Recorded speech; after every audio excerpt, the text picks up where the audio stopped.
우리가 세계 최강국인데 왜 한국으로 가는 게 난 이해가 안 돼. KF-21은 우리 F-21을 베껴서 만든 거 아니야? 한국은 늘 똑같은 걸 베끼는 나라라고. 미국의 어느 한 카페에서 한국에 대해서 이야기를 하고 있는데요. 한국에 대해서 좋지 않은 이야기를 하고 있습니다. 거기서 전혀 한국에 대해서 관심이 없던 남성이 다음 주에 바로 한국으로 가게 되었다는데요. 오늘의 사연은 미군 중위 코너 윌리엄스 씨의 사연입니다. 제 이름은 코너 윌리엄스 중위입니다. 저는 미 육군의 장교인데요.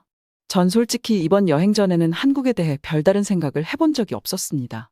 솔직히 말해서 한국이 어떤 나라일지 머릿속에는 그저 아시아 변방에 있는 일본 옆에 있는 조그마한 나라라는 생각만 가지고 있었죠. 하지만 비행기 창밖을 내다보며 인천이라는 도시가 눈앞에 펼쳐지는 것을 보고 제 생각이 틀렸을지도 모른다는 생각이 들기 시작했습니다. 한국은 놀라움으로 가득한 곳이라는 것을 알게 되었습니다. 몇 주 전, 저는 주한미군 최고사령관인 제임스 서먼 장군과 미 육군 사회의 중요한 리더인 로버트 브룩스 브라운 씨와 함께 카덱스라는 큰 군사 행사에 참석하는 중요한 임무를 맡게 되었습니다.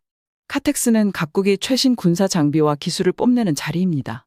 그 행사가 계룡이라는 도시에서 열리고 있었어요. 몰랐는데 저번보다 참가국이 2배나 늘었다고 들었습니다. 비행기가 인천공항에 착륙했을 때 저는 짐을 챙기고 매우 격식 있고 진지한 여행이 될 거라고 생각했습니다. 하지만 비행기에서 내리자마자 저는 깜짝 놀랐습니다. 공항은 거대하고 현대적이며 높은 천장과 화려한 건축물로 이루어져 있었어요. 공항이라기보다는 멋진 호텔처럼 보였어요. 심지어는 움직이는 로봇들이 있었습니다. 청소하는 로봇, 안내해주는 로봇, 정말 다양한 로봇들이 많이 있었죠. 권 회장님이 이끄는 한국 정부 관계자들이 저희를 맞이했습니다. 매우 딱딱하고 형식적으로 대할 줄 알았는데 권 회장은 환한 미소와 완벽한 영어로 우리를 맞이했습니다. 그는 우리를 즉시 환영한다는 느낌을 주었습니다. 공항을 빠져나와 차까지 걸어가면서 주변을 계속 둘러보게 되었습니다. 멋진 상점과 레스토랑, 한국어와 영어로 된 간판들이 있었어요. 제가 익숙했던 미국과는 다른 세상처럼 느껴졌어요. 차를 타고 공항에서 숙소가 있는 대전 시내로 이동했습니다. 차를 타고 가면서 창밖으로 처음 방문하는 나라를 바라보았습니다. 고속도로는 넓고 현대식이었으며 차선이 많고 옆에는 소음을 차단하기 위해 높은 벽이 세워져 있었습니다. 몇십 킬로마다 전기 자동차 충전소가 보였습니다. 미국에서는 캘리포니아 제외하고는 아직 전기 자동차 충전기가 매우 드문데요. 하지만 여기에서는 어디에나 있는 것 같았습니다. 나머지 드라이브는 훨씬 더 인상적이었습니다. 우리가 지나는 도시는 높은 유리 마철로와 멋진 다리가 있는 공상과학 영화에서나 나올 법한 모습이었어요. 건물 옆에는 광고와 뉴스를 보여주는 대형 전광판이 보였습니다. 사람들은 항상 중요한 곳으로 가기 위해 서두르는 것처럼 바쁘고 멋있어 보였습니다. 드디어 숙소인 대전 롯데시티 호텔에 도착했습니다. 지금까지 한국에서 보았던 다른 모든 호텔과 마찬가지로 호텔은 매우 멋지고 현대적으로 보였습니다. 로비는 반짝이는 바닥과 큰 창문으로 자연광이 많이 들어왔어요. 직원들은 모두 깔끔한 유니폼을 입고 미소와 인사로 저희를 맞이했습니다. 체크인을 하자 직원 중 한 명이 제게 객실키 카드를 건네주었습니다. 짐은 이미 방으로 가져다 드렸습니다. 그녀가 완벽한 영어로 말했습니다. 더 편안한 숙박을 위해 저희가 도와드릴 일이 있으면 말씀해 주세요. 저는 그녀에게 감사 인사를 하고 직원을 따라 제 방으로 향했습니다. 문을 열자마자 저는 깜짝 놀랐습니다. 방은 미국에 있는 제 아파트보다 시설이 좋았어요. 커다란 킹사이즈 침대와 소파와 안락의자가 있는 휴식 공간, 그리고 구석에 책상이 있었습니다. 한쪽 벽에는 대형 평면 TV가 있었습니다. 하지만 가장 좋은 점은 경치였습니다. 제 방에서는 도시가 내려다 보였고 몇 마일 밖까지 볼 수 있었어요. 해가 지기 시작했고 하늘은 예쁜 주황색과 분홍색으로 물들고 있었어요. 저 멀리 산과 커다란 녹색 공원이 회색빛 도시 건물 사이를 가로지르는 모습이 보였습니다. 여행 가방을 풀면서 제가 한국에 대해 얼마나 잘못 알고 있었는지 생각했습니다. 도착한 지 불과 몇 시간 만에 저는 놀랍고 놀라운 것들을 많이 보았습니다. 사람들은 친절하고 친절했고 도시는 깨끗하고 정돈되어 있었으며 기술은 마치 미래에서 온 것 같았습니다. 남은 여행이 기대되기 시작했어요. 첫날이 이렇게 흥미로웠다면 또 어떤 멋진 것들을 보고 배울 게 있을까 싶었답니다. 저는 편안한 옷으로 갈아입고 침대에 앉았습니다. 그날 저녁 한국 관계자들과의 만찬이 있기 전에 좀 쉬어야겠다는 생각이 들었습니다. 하지만 새로 본 것들과 궁금한 점들로 제 머릿속은 정신없이 돌아가고 있었습니다. 저는 이 나라와 국민에 대해 더 많이 배우고 싶었습니다. 저는 휴대폰으로 조사를 좀 해보기로 했습니다. 한국의 역사, 문화, 경제에 대한 정보를 검색했습니다. 읽을수록 더 많은 감명을 받았습니다. 한국은 세계에서 가장 빠르게 성장하는 경제 국가 중 하나라는 사실을 알게 되었습니다. 불과 수십 년 만에 한국은 가난한 나라에서 세계 무대의 주요 국가로 성장했습니다. 삼성, LG, 현대와 같은 기업들은 이제 전 세계적으로 활약하고 있다는 사실을 알게 되었어요. 그런 기업들이 있다는 걸 알지만 이렇게 대단한 기업들인 줄은 상상도 못했거든요. 저는 한국의 문화와 전통에 대해서도 배웠습니다. 한복이라는 아름다운 비단 옷을 입은 사람들의 사진을 봤어요. 김치와 바비큐 같은 한국의 매콤하고 맛있는 음식에 대해서도 읽었습니다. 그리고 고대 왕조부터 반으로 나눠진 끔찍한 전쟁에 이르기까지 한국의 오랜 역사에 대해서도 배웠어요. 배울수록 제가 이 매혹적인 나라에 대해 아는 것이 얼마나 적은지 깨달았습니다. 미국에서 자란 저는 학교에서 아시아에 대해 조금 배웠지만 대부분 대략적인 지식에 불과했습니다. 중국이나 일본 말고는 한국 같은 나라에서 독특한 역사와 문화에 대해 깊이 생각해 본 적이 없었죠. 편안한 호텔 침대에 앉아 반짝이는 대전의 불빛을 바라보면서 저는 호기심과 존경심, 겸손함이 섞인 새로운 무언가가 내면에서 불꽃처럼 타오르는 것을 느꼈습니다. 세상은 제가 상상했던 것보다 훨씬 더 크고 흥미롭다는 것을 이해하기 시작했죠. 그리고 저는 운이 좋게도 그 일부를 탐험할 기회를 얻었습니다. 날카롭게 문을 두드리는 소리가 제 생각에서 깨어나게 했습니다. 깔끔한 정장에 넥타이를 맨 서먼 장군이었습니다. 준비됐나, 윌리엄스? 그가 웃으며 물었습니다. 15분 후면 시작된다네. 오늘 밤 집중해 주길 바라네. 며칠 동안 바쁜 일정이 기다리고 있으니 한국 측 인사들에게 좋은 인상을 남기는 게 중요하니까. 네, 알겠습니다. 저는 똑바로 서서 그의 격식 있는 어조에 맞추려고 노력하며 말했습니다. 하지만 마음속으로는 흥분으로 가득 찼습니다. 더 많은 한국 사람들을 만나고 그들에게서 배우고 싶었습니다. 호텔 로비로 내려가면서 저는 마지막으로 창밖으로 반짝이는 도시를 바라보았습니다. 이번 여행을 통해 세상을 바라보는 방식이 달라질 것 같은 느낌이 들었습니다. 그리고 다음에는 어떤 일이 일어날지 기대가 되었습니다. 다음 날 아침, 저는 한국을 더 많이 탐험하고 싶은 마음에 일찍 일어났습니다. 호텔 창밖으로 눈앞에 펼쳐진 대전 시내를 바라보았습니다. 멀리 산과 푸른 언덕이 보였습니다. 도시 자체는 높고 현대적인 건물과 작은 전통 가옥이 어우러져 있었습니다. 맑고 화창한 날이었기 때문에 제 안에서는 설렘이 끓어오르는 것을 느낄 수 있었습니다. 저는 옷을 입고 호텔 레스토랑으로 가서 아침 식사를 했습니다. 뷔페에는 전에 본 적 없는 모든 종류의 음식이 있었습니다. 스크램블 에그와 토스트 같은 서양식 메뉴도 있었지만 대부분의 메뉴는 한식이었습니다. 구운 불고기, 김이 모락모락 나는 된장찌개, 알록달록한 채소들이 보였어요.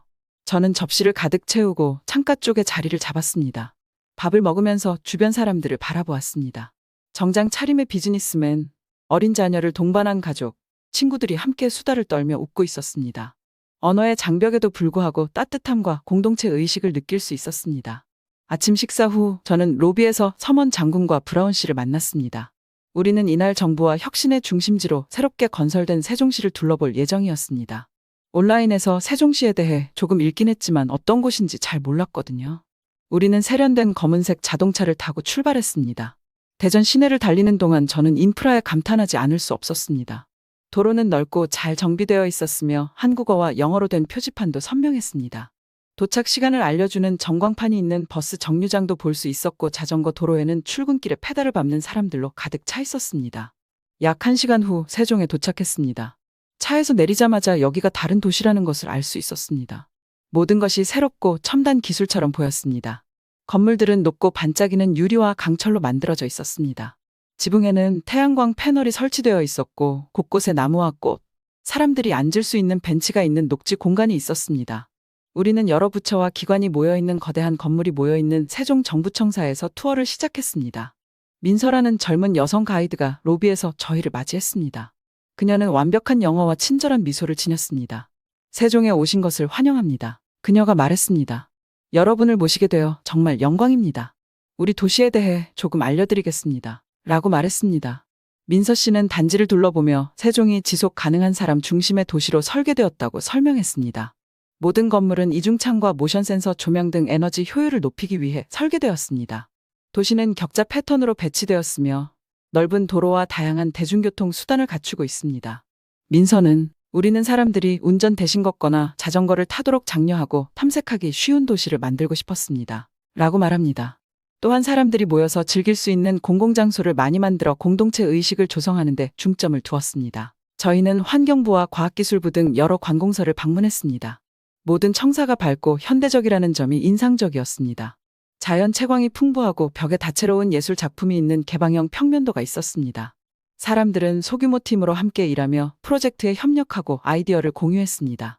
투어의 하이라이트 중 하나는 도시 한가운데에 있는 거대한 공원인 세종국립수목원이었습니다.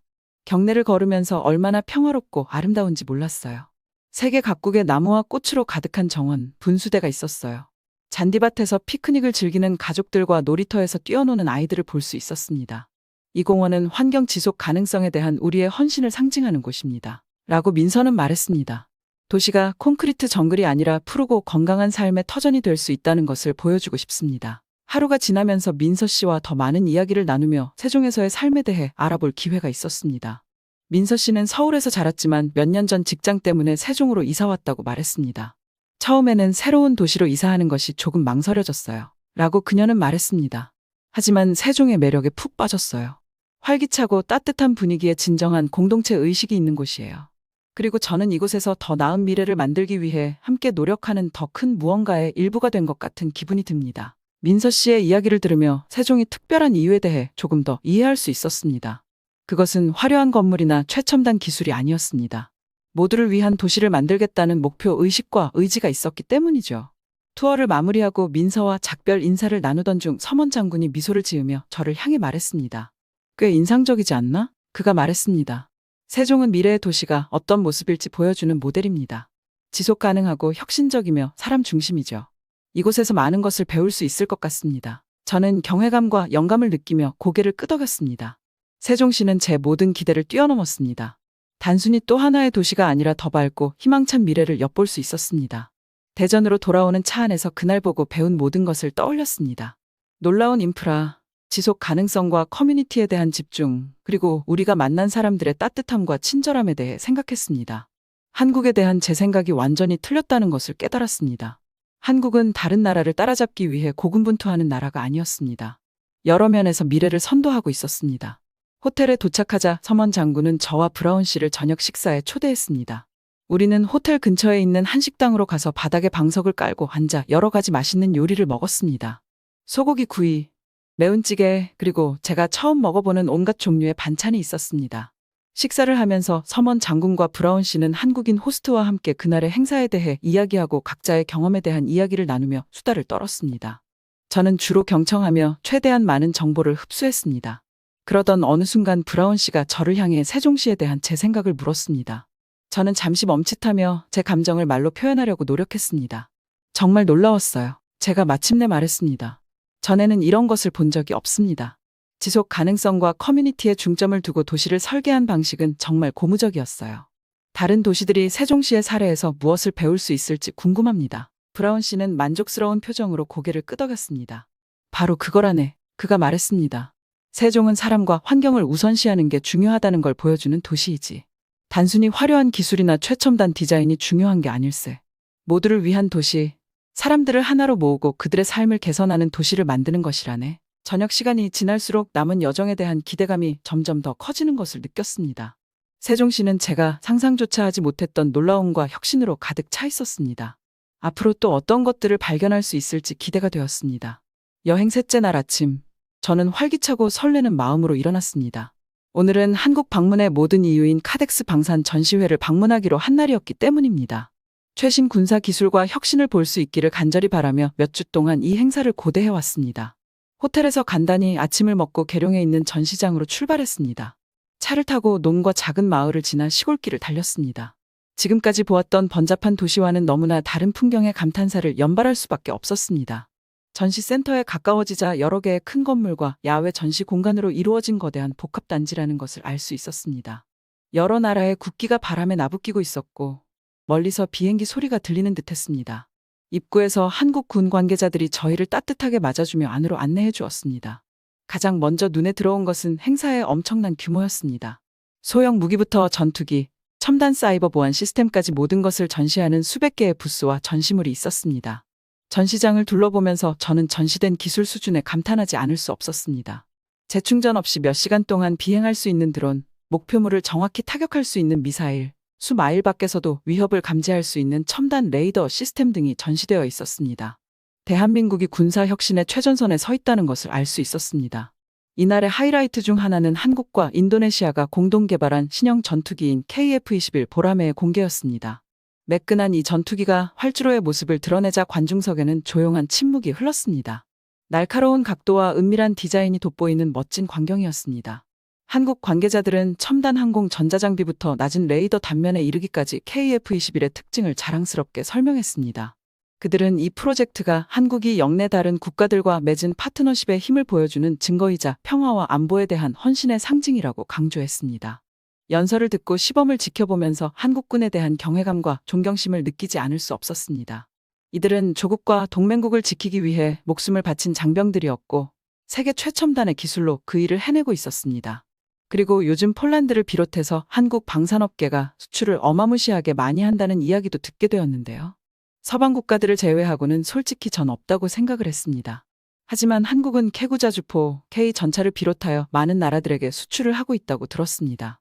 저는 하루 종일 전시회에서 많은 한국 정부 관계자 및 업계 대표들과 이야기를 나눌 기회를 가졌습니다. 저는 그들의 전문성과 전문성뿐만 아니라 개방적이고 기꺼이 우리와 소통하려는 태도에 깊은 인상을 받았습니다. 그들은 자신의 지식과 경험을 공유하고 우리에게서 배우고자 하는 열의를 보였습니다. 특히 기억에 남는 대화는 재성이라는 젊은 한국 공군 장교와의 대화였습니다. 그는 KF-21 프로젝트에 참여한 팀의 일원이었는데 이 항공기에 대한 열정과 자부심이 대단했습니다. 이것은 단순한 전투기 그 이상입니다. 라고 그는 저에게 말했습니다. 이것은 우리나라의 공군력을 상징하는 전투기입니다. 저희는 수년 동안 전쟁과 분단, 경제적 어려움 등 수많은 도전에 직면해 왔습니다. 하지만 저희는 항상 이를 극복하고 계속 전진할 방법을 찾아냈습니다. KF-21이 개발된 게 그 정신의 증거입니다. 말을 이어가는 재성 씨의 눈에서 감격이 느껴졌습니다. 그에게 이 일은 단순한 직업이 아니라 국가에 봉사하고 세상을 변화시킬 수 있는 소명이었습니다. 저는 그의 말과 그날 만난 수많은 한국인들에게서 본 헌신과 열정의 깊은 감동을 받았습니다. 그들은 단순히 무기와 기술을 개발하기 위한 것이 아니었습니다. 그들은 국민을 보호하고 지역의 평화와 안정을 도모하며 모두를 위한 더 나은 미래를 건설하기 위해 노력하고 있었습니다. 하루가 지나면서 저는 더 많은 인상적인 전시와 시연을 볼 기회를 가졌습니다. 군인들이 실제와 같은 전투 시나리오에서 훈련할 수 있는 가상현실 시뮬레이터, 강력한 탄환을 막을 수 있는 첨단 방탄복, 심지어 장거리에서 무거운 짐을 운반하는 데 도움을 주는 로봇도 볼 수 있었죠. 하지만 가장 인상 깊었던 것은 기술 자체가 아니라 그 뒤에 숨은 사람들이었습니다. 이들은 세계에서 가장 뛰어난 두뇌를 가진 사람들이었고 가능성의 한계를 뛰어넘기 위해 끊임없이 노력했습니다. 이들은 목적의식과 탁월함을 향한 헌신으로 움직였고 이는 진정으로 영감을 주었습니다. 전시회가 막바지에 이르자 서먼 장군은 저희를 한자리에 모아보고 하고 의견을 나누었습니다. 그도 저만큼이나 우리가 본 것에 깊은 인상을 받았다는 것을 알 수 있었습니다. 오늘은 정말 놀라운 하루였다네 라고 그는 말했습니다. 한국은 진정으로 국방기술의 최전선에 서 있으며 지역과 세계의 리더가 되기 위해 최선을 다하고 있다는 것이 분명하네. 한국을 우리의 동맹이자 파트너라고 부르는 것이 자랑스럽군. 브라운은 고개를 끄덕이며 동의했습니다. 그는 가장 인상 깊었던 것은 여기 있는 모든 사람들의 목적의식과 헌신입니다. 라고 말했습니다. 그들은 단순히 무기를 만들기 위해 무기를 만드는 것이 아닙니다. 그들은 세상을 더 안전하고 안정된 곳으로 만들기 위해 무기를 만들고 있습니다. 우리 모두가 배울 수 있는 점입니다. 전시장을 나와 호텔로 돌아가는 동안 저는 그날 보고 들은 모든 것에 대해 생각을 멈출 수가 없었습니다. 저는 항상 군사기술을 추상적이고 먼 곳의 연구실이나 공장에서 일어나는 일이라고 생각했습니다. 하지만 오늘 저는 그 기술을 가까이서 직접 보고 그 뒤에 있는 사람들을 만났습니다. 저는 국방기술이 단순히 더 크고 더 좋은 무기를 만드는 것이 아니라는 것을 깨달았습니다. 그것은 사람들을 보호하고 위험하고 예측할 수 없는 세상에서 평화와 안정을 증진하는 것이었습니다. 그리고 이 모든 것을 가능하게 한 것은 인간의 놀라운 독창성과 헌신이었습니다. 그날 밤 침대에 누워 하루를 돌아보며 새로운 목적의식과 영감을 느꼈습니다. 저는 제가 정말 놀라운 일을 목격할 수 있는 특권을 누렸다는 것을 알았고 그 기회에 감사했습니다. 하지만 아직 해야 할 일이 너무 많다는 것도 알았습니다. 세계는 복잡하고 도전적인 곳이며 항상 새로운 위협과 도전에 직면하게 될 것입니다.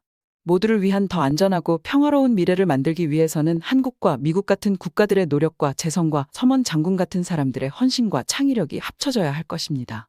잠이 들면서 저는 희망과 결의를 느꼈습니다. 우리는 오늘 가능성을 엿보았고 우리가 함께라면 그것을 현실로 만들 수 있다는 것을 알았습니다. 앞으로의 여정이 쉽지는 않겠지만 올바른 도구, 올바른 파트너십, 올바른 정신이 있다면 무엇이든 가능했습니다. 그리고 저는 그 일원이 될 수 있어서 기뻤습니다. 카덱스 전시회의 흥분된 분위기가 끝나고 저는 기분 전환을 기대하고 있었습니다. 오늘은 전통 음식과 음료부터 예술과 역사에 이르기까지 한국의 문화적 측면을 탐구할 예정이었거든요. 이 매혹적인 나라와 사람들에 대해 더 많이 배울 수 있을 것 같아 기대가 컸습니다. 첫 번째 방문지는 대전 중심부에 있는 전통 한식당이었어요. 식당에 들어서자마자 따뜻하고 친근한 분위기가 느껴졌어요. 벽은 복잡한 문양과 예술 작품으로 장식되어 있었고 고기와 향신료 굽는 냄새가 가득했습니다. 식당 주인인 한 친절한 중년 여성이 저희를 맞이했습니다. 미소와 인사로 저희를 반갑게 맞이하며 우리 일행을 위해 테이블이 준비된 개인 방으로 안내했습니다. 낮은 테이블 주위에 쿠션의 자리를 잡고 앉자 다양한 요리와 음료로 구성된 한국 전통 식사를 체험하게 될 것이라고 설명했습니다. 그녀는 한식은 신선한 제철 재료와 대담한 맛에 중점을 두고 균형과 조화가 중요하다고 강조했습니다. 첫 번째 코스는 매콤한 장아찌부터 고소한 부침개, 부드러운 양념 소고기까지 다양한 반찬으로 구성된 작은 접시, 즉 반찬이었습니다. 저는 맛의 다양성과 복합성에 놀랐고 각 요리가 서로를 완벽하게 보완하는 것 같아서 놀랐습니다. 식당 주인은 식사를 하면서 한식의 역사와 문화적 의미에 대해 자세히 설명해 주었습니다. 그녀는 한국에서 음식은 단순한 생계 수단이 아니라 사람들을 하나로 모으고 서로에 대한 사랑과 배려를 표현하는 방법이라고 설명했습니다. 우리는 누군가를 위해 요리를 할 때 모든 요리에 정성을 다합니다. 라고 그녀는 말했습니다. 저희 음식점에 오신 손님들이 건강하기를 바란다는 의미여서 그렇습니다. 저는 주인의 말과 그녀의 문화와 요리에 대한 분명한 자부심과 열정에 감동을 받았습니다. 계속 먹고 마시면서 한국 사람들과 그들의 삶의 방식에 대한 유대감과 감사함이 커지는 것을 느꼈습니다. 식사 후에는 맑은 증류주인 소주와 탁주인 막걸리 등 한국 전통주를 맛볼 수 있는 기회도 가졌습니다. 한국 음주 문화에서 예의와 예절의 중요성을 강조하며 올바른 따르는 방법과 마시는 방법을 설명해 주었습니다. 식당 주인을 비롯한 직원들과 함께 술을 마시며 이야기를 나누다 보니 이전에는 경험하지 못했던 따뜻함과 동료애가 느껴졌습니다. 언어 장벽과 문화적 차이에도 불구하고 우리는 웃음과 이야기를 나누며 인간적인 차원에서 소통할 수 있었고 좋은 음식과 좋은 동료가 주는 소박한 기쁨을 만끽할 수 있었습니다. 다음 방문지는 한국 전통 미술관이었는데 이곳에서 한국화, 서예, 도자기의 놀라운 작품들을 볼 수 있는 기회를 가졌습니다. 갤러리 주인인 성민이라는 나이 지긋한 신사가 절과 미소로 저희를 맞이한 후 전시물을 둘러보기 시작했습니다. 갤러리 곳곳을 둘러보며 성민 씨는 수묵화의 섬세한 붓질부터 민화의 대담한 색채와 문양까지 한국 미술에 사용된 다양한 양식과 기법에 대해 설명해 주었습니다. 그는 한국 미술에서 자연과 정신의 중요성, 그리고 예술가들이 작품의 세상의 본질을 담아내려고 노력한 점을 강조했습니다. 특히 제 눈길을 사로잡은 작품은 우뚝 솟은 봉우리와 안개가 자욱한 계곡이 있는 산의 풍경을 그린 대형 수묵화였습니다. 성민 작가는 한국 미술에서 사는 힘과 안정, 하늘과 땅의 연결을 상징하는 흔한 소재였다고 설명했습니다. 그는 한국에서는 산을 단순한 물리적 특징이 아니라 그 자체의 정신과 에너지를 지닌 생명체라고 생각합니다. 라고 말했습니다. 예술가가 산을 그린다는 것은 단순히 한 장면을 묘사하는 것이 아니라 그 정신의 본질을 포착하여 캔버스에 생명을 불어넣는 것입니다. 저는 성민 작가의 말과 한국인의 자연에 대한 깊은 존경과 경외심에 매료되었습니다. 그림을 자세히 보니 산의 힘과 장엄함, 그리고 산이 주는 경외감과 경이로움이 느껴졌습니다. 갤러리를 계속 둘러보면서 성민 씨는 한국의 예술과 문화에 대한 더 많은 이야기와 통찰을 들려주었습니다. 그는 한국 사회에서 서예의 중요성과 서예가 단순한 글쓰기 형식이 아니라 수련과 기술, 자기 성찰이 필요한 명상적 수행이라는 점을 설명했습니다. 또한 섬세한 청자 화병부터 소박한 석기 그릇까지 다양한 한국 도자기의 예를 보여주었습니다. 그는 한국 도공들이 수세기에 걸쳐 어떻게 독특한 기술과 스타일을 개발했는지, 그리고 그들의 작품이 아름다움, 단순함, 기능성으로 어떻게 평가받았는지 설명해 주었습니다. 갤러리를 나오면서 저는 한국의 예술과 문화에 대한 깊은 감사와 존경심을 느꼈습니다. 저는 항상 예술을 일상과 분리된 것, 소수의 사람들이 만들고 즐기는 것이라고 생각했습니다. 하지만 한국에서는 예술이 일상의 경험과 표현의 중요한 부분으로 사회 구조 속에 녹아 있는 것 같았습니다. 이날의 마지막 방문지는 한국 전통 찻집으로 우아하고 세련된 한국 다도의 예술을 체험할 수 있는 기회였습니다. 작고 고요한 공간에 들어서자 한국 전통 의상인 한복을 곱게 차려입은 은서라는 젊은 여성이 저희를 맞이했습니다.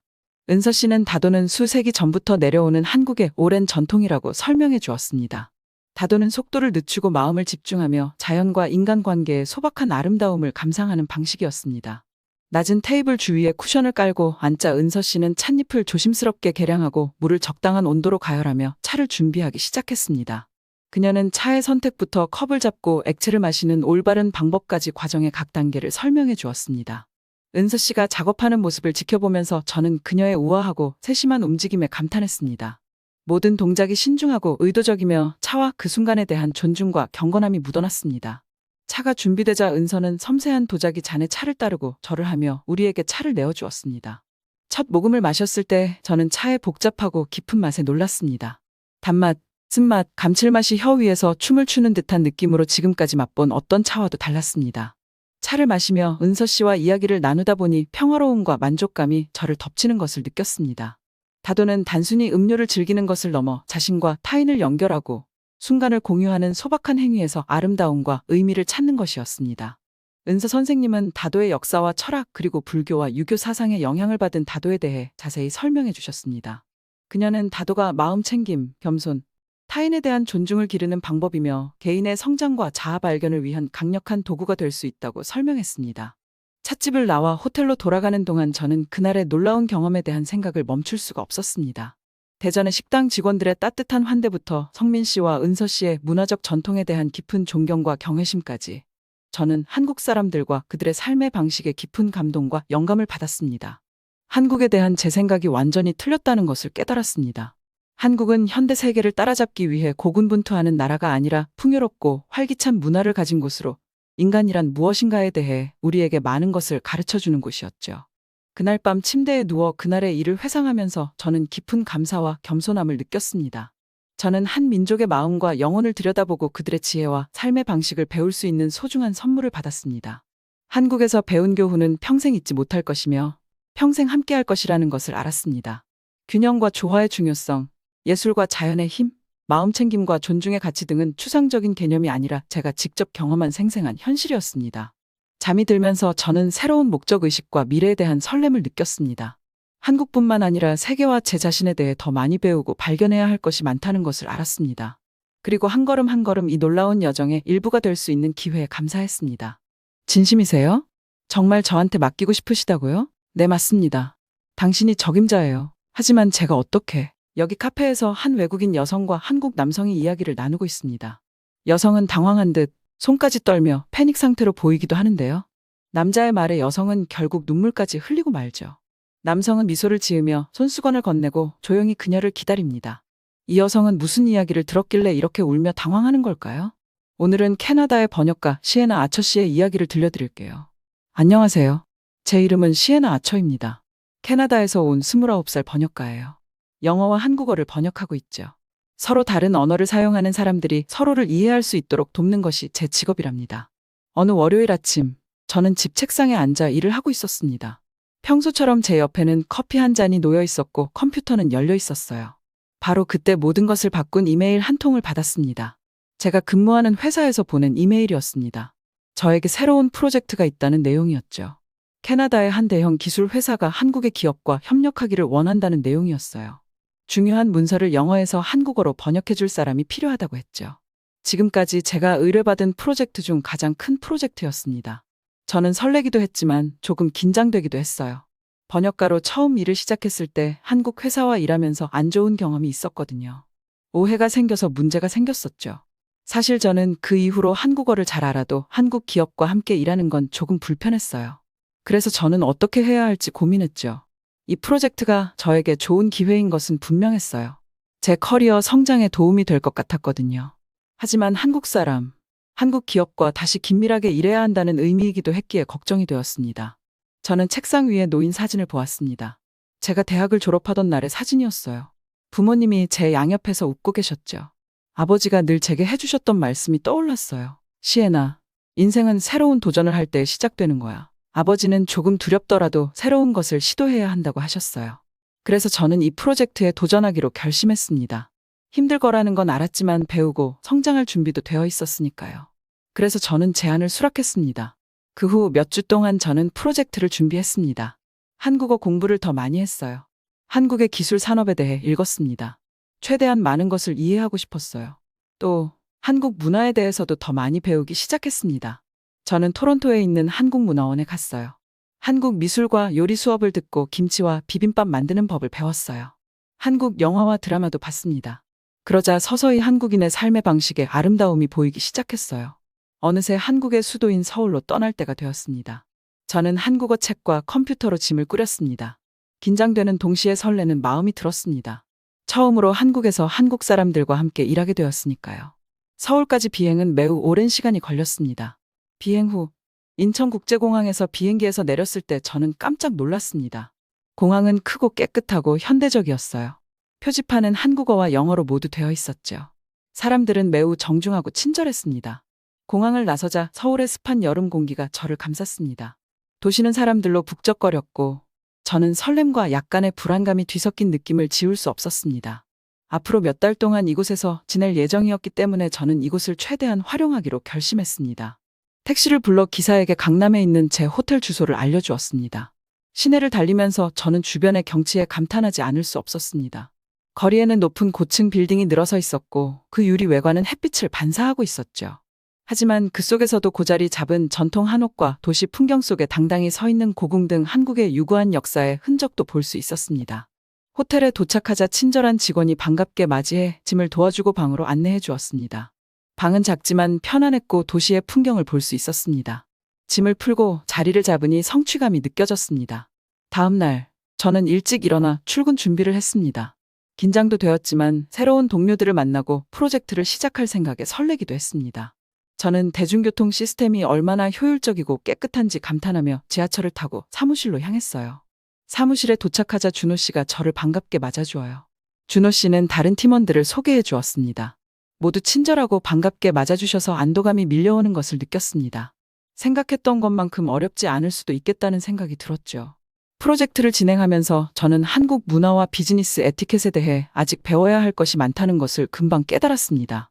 준호 씨는 말의 의미들과 고객과의 관계 구축의 중요성을 설명하면서 인내심을 가지고 저를 도와주었습니다. 저는 열심히 경청하며 메모하고 설명이 필요할 때 질문을 하고는 했죠.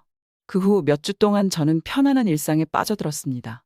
일찍 일어나 동네 카페에서 간단히 아침을 먹고 사무실로 향하곤 했어요. 물론 업무는 힘들었지만 저는 한국 언어와 문화에 깊이 빠져드는 과정을 즐기고 있었습니다. 어느 날 준호가 퇴근 후 동료들과 함께 저녁 식사를 하자고 저를 초대했습니다.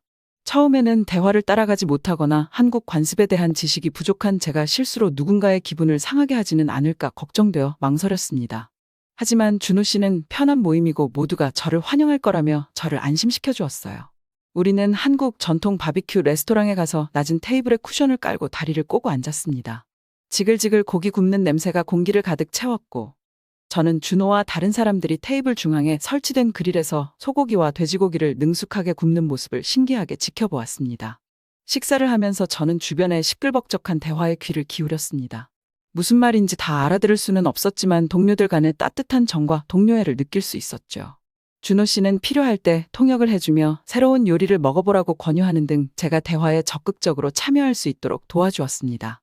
저녁 시간이 지날수록 저는 긴장을 풀고 회사 생활을 즐기고 있는 제 자신을 발견했습니다. 우리는 가족, 취미, 미래에 대한 꿈에 대해 이야기했습니다.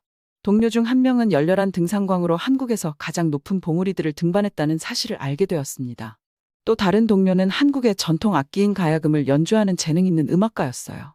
밤이 끝나고 작별 인사를 나누면서 저는 이렇게 빨리 느낄 줄은 몰랐던 소속감을 느꼈습니다. 불과 몇 주 전만 해도 낯선 사람이었던 사람들이 어느새 제 친구가 되어 있었습니다. 그 후 몇 달 동안 저는 계속해서 한국 문화에 빠져들었습니다. 궁궐을 방문해 정교한 건축물과 평화로운 정원에 감탄했습니다. 번화한 시장을 돌아다니며 길거리 음식을 맛보고 상인들과 기념품을 가장 싸게 사기 위해 흥정을 하기도 했어요. 또한 한국어를 더 많이 배우기 위해 노력했습니다. 저는 언어 교환 프로그램에 등록하여 영어를 연습하고 싶은 한국 학생과 짝을 이루었습니다. 일주일에 한 번 카페에서 만나서 반은 영어로, 반은 한국어로 몇 시간씩 이야기를 나눴어요. 처음에는 힘들었지만 덕분에 저는 점차 의사소통 능력에 자신감이 생겼습니다. 직장에서 프로젝트가 진행되면서 더 많은 책임을 맡게 되었어요.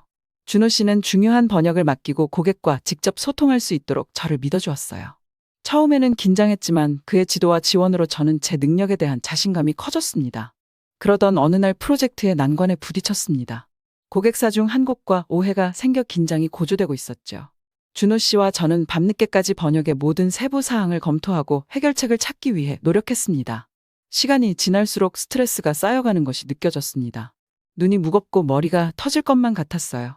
하지만 준호 씨는 침착하게 집중하며 이제까지의 경험을 바탕으로 위기를 헤쳐나갔습니다. 마침내 해가 떠오르기 시작할 무렵 문제의 원인을 찾아냈습니다. 사소한 번역 오류가 큰 오해를 불러일으킨 것이었어요. 우리는 신속하게 실수를 수정하고 진심 어린 사과와 함께 새 버전의 문서를 고객에게 보냈습니다. 그날 아침 피곤하지만 안도하는 마음으로 사무실을 나서는데 준호 씨가 저를 향해 미소를 지었습니다. 고생하셨어요. 그가 제 어깨를 두드리며 말했습니다. 정말 자랑스럽습니다. 시에나. 그 말에 저는 벅찬 감동을 느꼈습니다. 평소 존경하고 존경하던 준호 씨가 저에게 한 말이었기에 그 말은 저에게 큰 의미가 있었습니다. 그 후 몇 주 동안 저는 계속해서 도전하기 위해 노력했습니다. 한국 전통 결혼식에 참석하여 화려한 한복 드레스와 정교한 예식에 감탄했습니다. 동료와 함께 근처 산 정상에 올라 도시의 멋진 풍경을 감상하며 등산을 하기도 했습니다. 그리고 그 모든 과정을 통해 제 자신이 변화하고 있음을 느꼈습니다. 불과 몇 달 전 한국에 도착했을 때만 해도 긴장하고 자신감이 없던 제가 점점 자신감 있고 개방적이며 수용적인 사람으로 변해가고 있었죠. 처음에 주저하고 편견을 가졌던 것이 한국에 대한 이해 부족에서 비롯되었다는 것을 깨달았습니다. 한 번의 부정적인 경험이 한국과 한국 사람들에 대한 제 인식 전체에 색을 입혔었죠. 하지만 이제 한국 문화에 몰입하고 사람들을 알아가면서 제가 얼마나 많은 것을 놓치고 있었는지 알게 되었습니다. 한국은 단순히 언어와 관습만 다른 곳이 아니었습니다. 한국은 유구한 역사와 활기찬 현재, 밝은 미래를 가진 나라였습니다.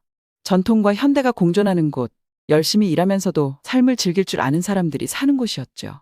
그리고 가장 중요한 것은 제가 소속감을 느낄 수 있었다는 점입니다. 일과 우정, 경험을 통해 저는 저 자신보다 더 큰 무언가의 일부가 되었습니다. 한국에서의 시간이 끝나갈 무렵, 저는 감사한 마음과 함께 슬픔을 느꼈습니다. 번역과 비즈니스에 대해 배울 수 있으리라 기대하며 한국에 왔지만 저는 훨씬 더 많은 것을 얻었기 때문이죠. 제 자신에 대해, 세상에 대해, 그리고 인간관계의 힘에 대해 배웠습니다. 사무실에서의 마지막 날, 준호와 동료들이 송별 파티로 저를 깜짝 놀라게 했습니다. 케이크와 웃음, 진심 어린 연설이 이어졌습니다. 정들었던 사람들의 얼굴을 둘러보면서 저는 눈물이 왈칵 쏟아지는 것을 느꼈습니다. 이 여정 내내 저희 멘토이자 친구였던 준호 씨가 저를 옆으로 끌어당겼습니다. 시에나, 그가 감정이 가득 찬 목소리로 말했습니다. 당신이 우리에게 얼마나 큰 의미였는지 알아줬으면 좋겠어요. 당신은 낯선 사람으로 이곳에 왔지만 이제는 완벽한 저희 팀이 되어 주었어요. 저는 그의 포옹에서 따뜻함을 느끼며 그를 꼭 껴안았습니다. 고마워요. 제가 속삭였습니다. 모든 것에 대해서요. 캐나다로 돌아가는 비행기에 올라타면서 제 마음은 무거웠지만 한편으로는 충만했습니다. 이제 제 마음 한 구석은 언제나 한국에 속해 있을 것 같았기 때문입니다. 비행기가 이륙하면서 저는 창밖으로 아래 도시를 바라보았습니다. 한강은 햇빛을 받아 반짝이고 산들은 우뚝 솟아 자랑스럽게 서 있었습니다. 평화로움이 저를 덮치는 것을 느끼며 저는 미소를 지었습니다. 한국은 저에게 많은 것을 주었고 저는 어디를 가든 항상 그 일부를 가지고 다닐 것임을 알았습니다. 한국은 세상은 놀라움과 가능성으로 가득 찬 크고 아름다운 곳이라는 것을 저에게 가르쳐 주었습니다. 캐나다로 돌아오는 비행기가 평소보다 더 길게 느껴졌습니다. 좌석에 앉아 창밖으로 끝없이 펼쳐진 구름을 바라보면서 만감이 교차하는 것을 어쩔 수 없었습니다. 고향으로 돌아가 가족과 친구들을 다시 볼 수 있다는 생각에 설레기도 했지만 한편으로는 슬픔도 느껴졌습니다. 한국은 제게 편안한 나라가 되었는데 이를 떠난다는 것이 생각했던 것보다 더 힘들었습니다. 비행기가 토론토에 착륙하자마자 저는 가슴이 벅차오르는 설렘을 느꼈습니다. 한국에서 배운 교훈을 한국에서의 업무와 인간관계에 적용하여 제 인생의 다음 장을 시작할 준비가 되어 있었기 때문이죠. 돌아온 첫 며칠은 시차 적응과 사랑하는 사람들을 만나느라 정신이 없었습니다. 저는 가족들에게 한국에서의 경험, 제가 만났던 사람들, 제가 본 장소들에 대해 이야기했습니다. 가족들은 제가 들려주는 이야기와 사진에 감탄하며 집중해서 들었습니다. 하지만 하루가 일주일로 바뀌면서 저는 불안감을 느끼기 시작했습니다. 서울의 번잡함, 다른 문화에 몰입하는 느낌들이 그리웠어요. 음식도, 언어도, 무엇보다도 사람들이 그리웠죠. 다시 일에 몰두하려고 노력했지만 뭔가 이전과는 다른 느낌이 들었어요. 제가 작업하던 번역은 한국에서 했던 번역에 비해 밋밋하고 생동감이 없는 느낌이 들었습니다. 저는 진정으로 의미 있는 프로젝트에서 일하며 도전과 보람을 갈망하는 제 자신을 발견했습니다. 어느 날 이메일을 훑어보던 중 한 메시지가 눈에 들어왔습니다. 한국에서 함께 일했던 동료이자 멘토였던 준호 씨가 보낸 메시지였습니다. 새로운 기회가 생겼다며 제가 적합할 것 같은 프로젝트에 대해 이야기해주는 내용이었죠. 한국의 한 기술 회사와 캐나다의 소프트웨어 회사가 협업하는 프로젝트였습니다. 그들은 두 문화 사이의 간극을 메울 수 있는 두 언어를 이해하고 팀 간의 원활한 의사소통을 도울 수 있는 번역가를 찾고 있었습니다. 프로젝트의 세부 사항을 읽으면서 저는 흥분이 일렁이는 것을 느꼈습니다. 제가 갈망하던 바로 그 종류의 도전, 제 기술과 경험을 활용해 진정한 변화를 일으킬 수 있는 기회라는 생각이 들었기 때문이죠. 저는 즉시 준호 씨에게 연락하여 프로젝트에 대한 관심을 보였습니다. 우리는 세부 사항을 논의하기 위해 영상 통화를 설정했고, 이야기를 나누면서 우리 사이의 옛 동료애가 다시 살아나는 것을 느낄 수 있었습니다. 준호 씨는 제가 한국을 떠난 후 한국에서 무슨 일이 있었는지 자세히 알려주었습니다. 함께 작업했던 프로젝트의 진행 상황과 새로운 고객사에 대한 이야기를 들려주었어요. 그는 오랜 여자친구와 약혼했고 봄에 결혼할 예정이라는 개인적인 소식도 들려주었습니다. 작별 인사를 나누면서 저는 새로운 목표 의식을 느꼈습니다. 이 프로젝트가 힘들 거라는 건 알고 있었지만 저는 다시 한번 준비가 되어 있었습니다. 저는 이 프로젝트를 성공시키기 위해 모든 에너지와 열정을 쏟을 준비가 되어 있었죠. 그 후 몇 주 준비의 연속이었습니다. 저는 프로젝트에 몰두하며 기술 사양과 문화적 맥락을 연구했습니다. 캐나다 팀과 긴 대화를 나누며 그들의 요구 사항과 기대치를 파악했죠. 그러다 보니 어느새 저는 다시 비행기에 올라 한국으로 향하고 있었어요. 하지만 이번에는 느낌이 달랐습니다. 몇 달 전 긴장하고 불안해하며 한국을 떠났을 때의 제가 아니었거든요. 저는 자신감이 넘쳤고 능력도 있었고 어떤 도전도 해낼 준비가 되어 있었어요. 인천국제공항에서 비행기에서 내리자마자 저는 고향에 돌아온 기분을 느꼈습니다. 익숙한 한국의 풍경과 소리가 저를 덮쳤고 저는 저절로 미소가 지어졌습니다. 저는 제 인생을 바꾼 곳으로 돌아왔고 저는 그곳을 최대한 활용할 준비가 되어 있었기 때문이죠. 프로젝트의 첫 며칠은 강렬했습니다. 한국 팀과 캐나다 팀 사이의 복잡한 의사소통의 그물망을 헤쳐나가며 장시간 일했죠. 오해도 있었고 좌절과 긴장의 순간도 있었습니다. 하지만 그 모든 과정에서도 저는 목표에만 집중했습니다. 저는 이 프로젝트가 이전에 없던 방식으로 두 문화를 하나로 묶어 진정한 영향력을 발휘할 수 있는 잠재력을 가지고 있다는 것을 알았기 때문입니다. 그리고 저는 끝까지 해내기로 결심한 상태였어요. 몇 주가 지나면서 드디어 진전이 보이기 시작했습니다. 팀원들이 서로의 관점과 필요를 이해하면서 더 원활하게 협력하기 시작했어요. 그리고 저는 언어 능력과 문화적 지식을 활용해 팀원들 간의 간극을 좁히는데 중요한 역할을 하고 있었죠. 어느 날 사무실에서 야근을 하고 있는데 준호 씨가 저를 보러 들렀어요. 그는 제 얼굴에 지친 기색이 역력했지만 제 눈에는 결연한 의지가 보였어요. 정말 잘하고 있네요, 시에나. 그가 제 어깨에 손을 얹으며 말했습니다. 쉽지 않은 일일 텐데도 당신은 여기서 정말 큰 변화를 일으키고 있어요. 저는 그의 말에 벅찬 감동을 느꼈습니다. 제가 존경하고 존경하는 준호 씨의 말이었기에 그 말은 저에게 큰 의미가 있었어요. 저는 감정이 북받친 목소리로 감사합니다 라고 말했습니다. 당신과 한국에서 배운 모든 것이 없었다면 저는 이 일을 해낼 수 없었을 거예요. 준호 씨는 미소를 지었습니다. 한국에는 사람을 변화시키는 방법이 있죠. 그가 말했습니다. 세상을 보는 새로운 방식, 존재의 새로운 방식에 눈을 뜨게 해주죠. 그리고 한번 경험하면 이전으로 돌아가기는 쉽지가 않아요. 저는 뼛속 깊이 그의 말이 진실임을 느끼며 고개를 끄덕였습니다. 한국은 아직도 발견하고 저를 변화시키고 있었거든요. 더 개방적이고 더 적응력이 뛰어나고 더 기꺼이 위험을 감수하고 도전을 받아들이는 법을 가르쳐주고 있었죠. 그리고 이제 두 문화, 두 사고방식을 결합하는 이 프로젝트를 진행하면서 저는 그 교훈을 제가 실천에 옮기고 있다는 것을 깨달았습니다. 저는 언어뿐 아니라 사람, 아이디어, 세계 사이의 다리를 놓는 일을 하고 있었어요. 프로젝트 마지막 날, 한국과 캐나다 팀은 함께 모여 축하 파티를 열었습니다. 연설과 건배, 웃음과 눈물이 오갔습니다. 그리고 함께 일했던 사람들, 제가 알고 존경하게 된 사람들의 얼굴을 둘러보면서 저는 소속감을 느꼈습니다. 축하 행사가 끝나갈 무렵 준호가 저를 옆으로 끌어당겼습니다. 시에나, 그가 진지한 목소리로 말했습니다. 물어볼 게 있어요. 저는 긴장감을 느꼈습니다. 뭔데요? 내가 물었습니다다. 준호 씨는 심호흡을 했습니다. 회사가 확장 중이에요. 그가 말했습니다. 토론토에 새 사무실을 열 예정인데 그곳에서 팀을 이끌 사람이 필요해요. 한국과 캐나다 문화를 모두 이해하고 국경을 넘나들며 일하는 데 따르는 어려움을 헤쳐나갈 수 있는 사람이요. 저는 심장이 뛰기 시작하는 것을 느꼈습니다. 준호 씨, 제가 천천히 말했습니다. 혹시 그걸 저한테 부탁하는? 그는 고개를 끄덕이며 얼굴에 미소를 지었습니다.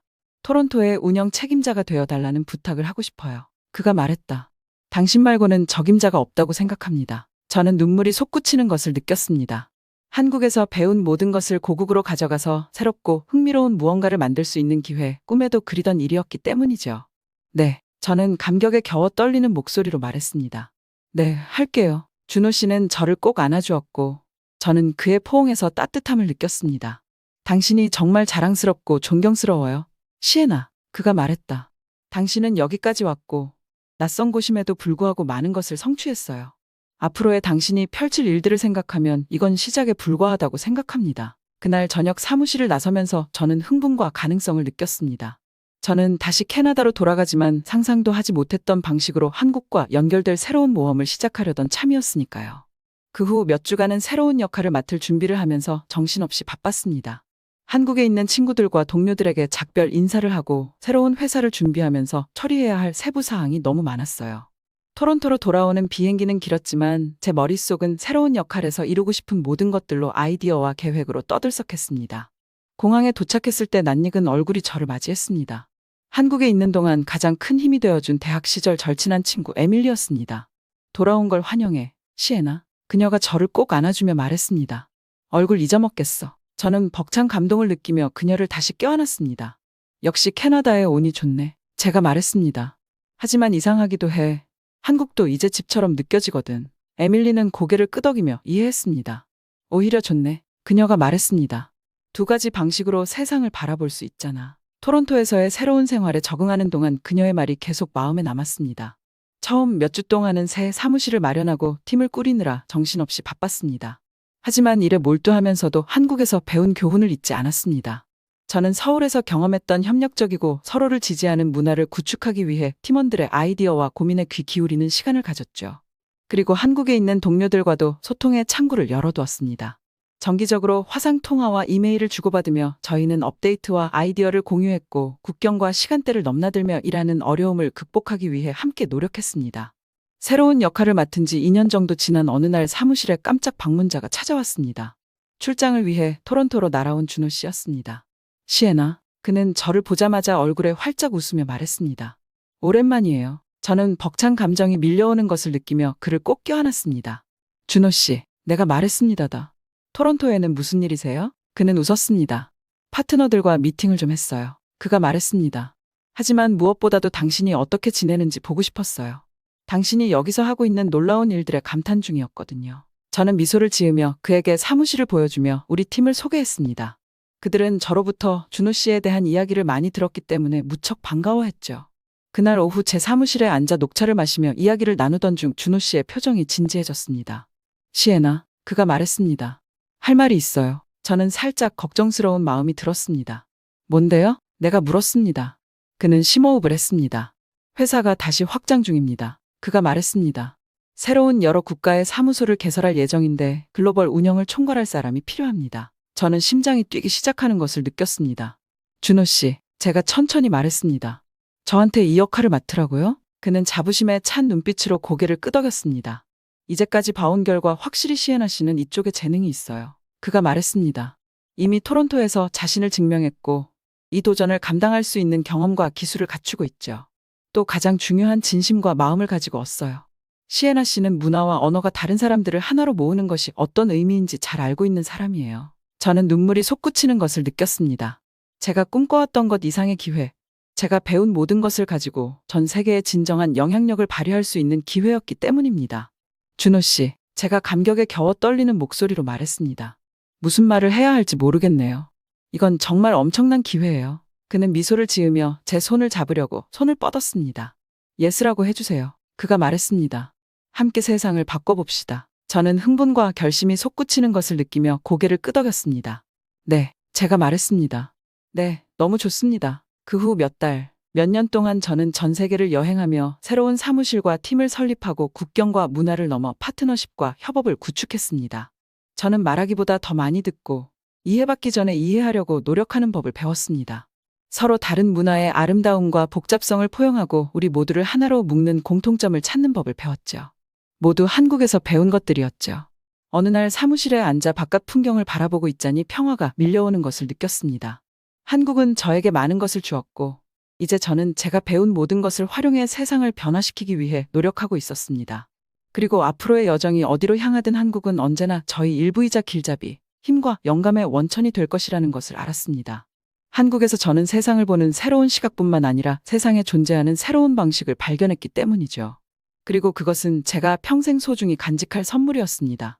위에 다른 따뜻한 사연들도 있으니 꼭 시청해주세요. 구독과 좋아요 부탁드릴게요. 끝까지 시청해주셔서 감사합니다. 그럼 내일 또 만나요.